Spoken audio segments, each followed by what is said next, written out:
Okay guys, welcome to today. We're going to be installing our Southern Style Off-Road Tacoma roof rack, which is good for the 2005 to 2023 Tacoma. Once you open your box, you're going to find all kinds of parts and pieces that you're going to need to assemble. The easiest way to do it is piece by piece on the truck. I've seen some people assemble it on the ground, but that requires that you have two relatively tall people to then pick it up and put it on your truck. So I'm going to show you how to do it by yourself without bothering anybody else. We had a roof rack on here, our roof rack, but we had to uninstall it to get the truck wrapped. This beautiful pine green color. So when you first come up to the top of your truck, these OEM holes here, can you see that? They will probably be covered by body colored paint, tape. So you'll have to peel that tape off and then you'll see these holes right here. You'll also need to trim your, one of these pieces I believe, I forget, I think it's this one. You'll need to trim, one block goes to the rear, one block goes to the front. I have pre-installed this butyl tape, which is the same kind of tape they use on ACs for RVs and stuff, so it is completely waterproof. But you will need to poke a hole for the screw, for the bolts to go through. So you'll see, these are the bolts that we used previously. And you'll see that they've actually got butyl all the way down the threads, which is great because that means that water can't seep through the threads and into your headliner or anything like that. So it'll be interesting to see how much butyl the threads can actually take, because we're about to double it up.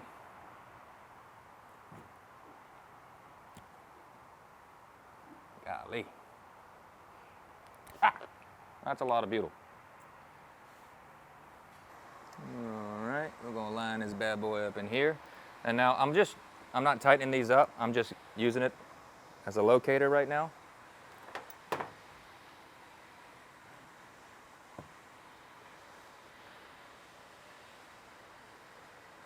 Okay, so these brackets are what holds your side rails on.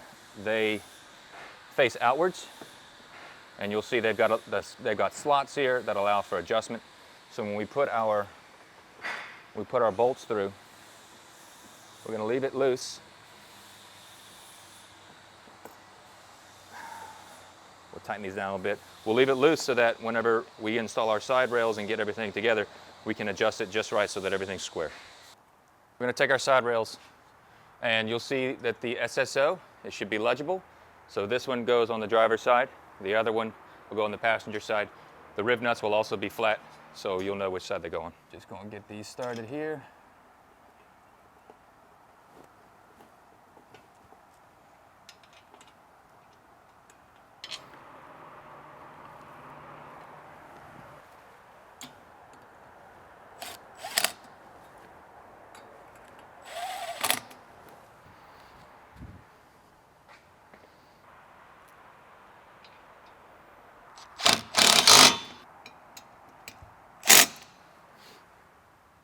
Okay. I recommend using a towel on one end so that you can slide it over here.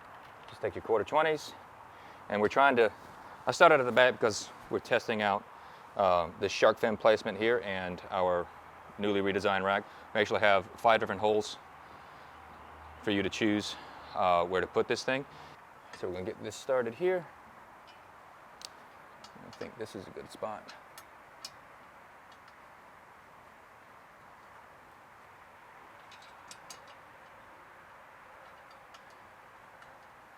We'll go to the other side.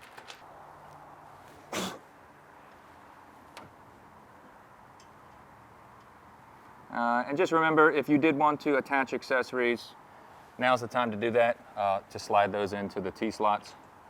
We actually sell a hardware kit that gives you eye bolts and T-slots and 1/4-20s and everything, so you can attach nearly anything to your heart's content.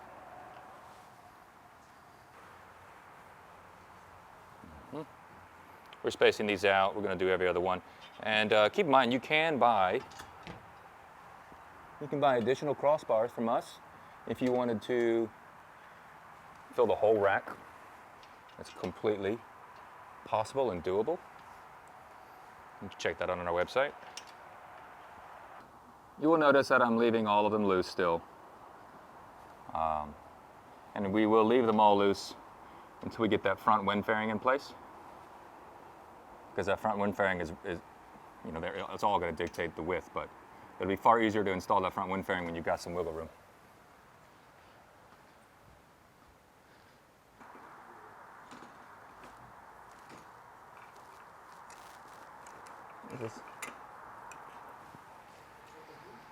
So once again, I've left everything loose. I've just gotten everything started.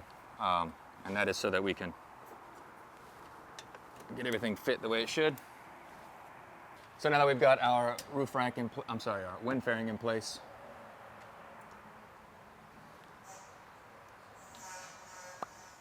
we can tighten everything up. And you want to make certain that you get a good seal on the roof here, because that's the reason why we put this edge trim with the bulb on it. We want to keep that air from buffeting underneath. So having this down to the hood, the roof, that's the wrong size.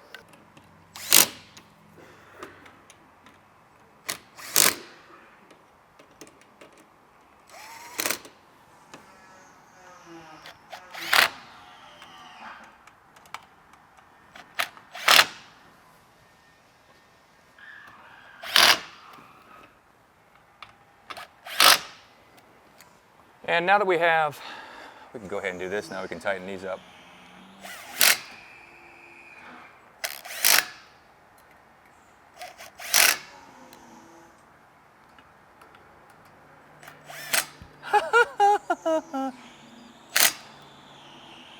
Don't pinch yourself, kids.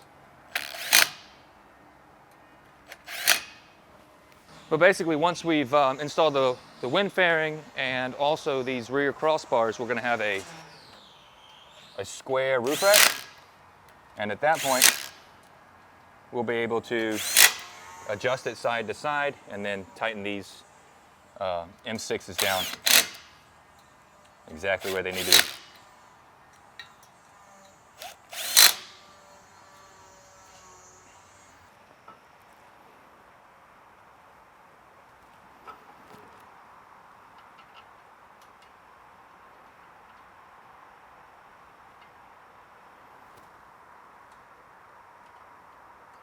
Come on.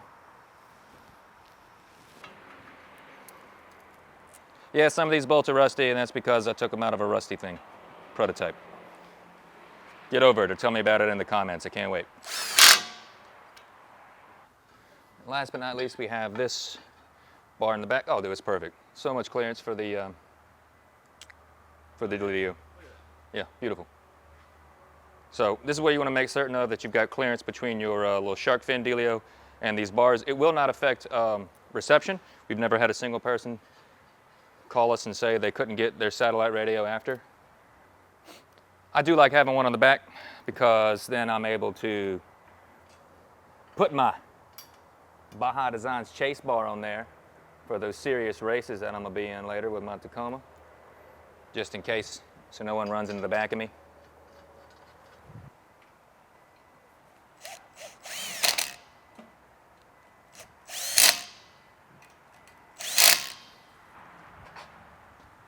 Last but not least, we're going to finally tighten down these M6 bolts that hold the whole rack. Easiest way to do this is to use your rain gutter here.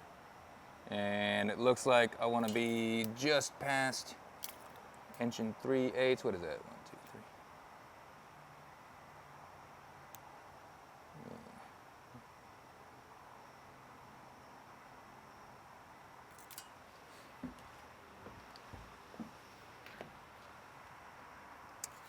Perfecto. Now, it is important that we don't send these home. Sometimes I'm good. 1/2 inch. Using the same rain gutter, I'm just measuring from the outside now. 1/2 inch. Boom!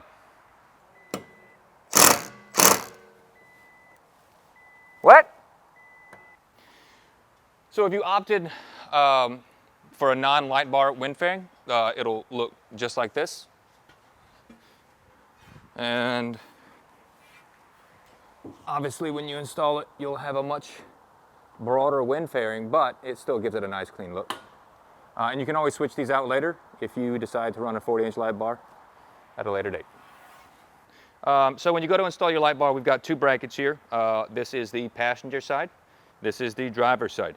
And it has provisions for two different size light bars. All of these light bars are going to be called 40-inch light bars, but there's always some variation between those. So we have it so that you can actually run a narrow light bar here using this set of holes, or you can run a, you'll have to get it over, they got a little rib nut here, it goes on the other side of that rib nut, or you can run a much wider light bar using this set of holes, which puts it right at the edge. So once again, here for a narrow light bar, here for a wide light bar.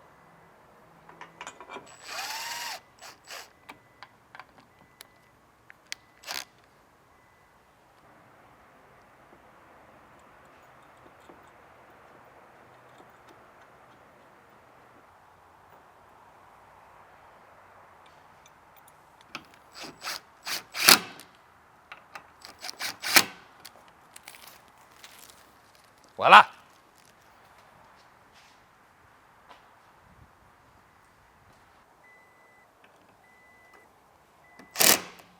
That, to me, like if you wanted a basic build, just to look good, this is what you do. Suspension, tires, and then a roof rack. Because a roof rack, I think, is, to me, more noticeable than a bumper, right?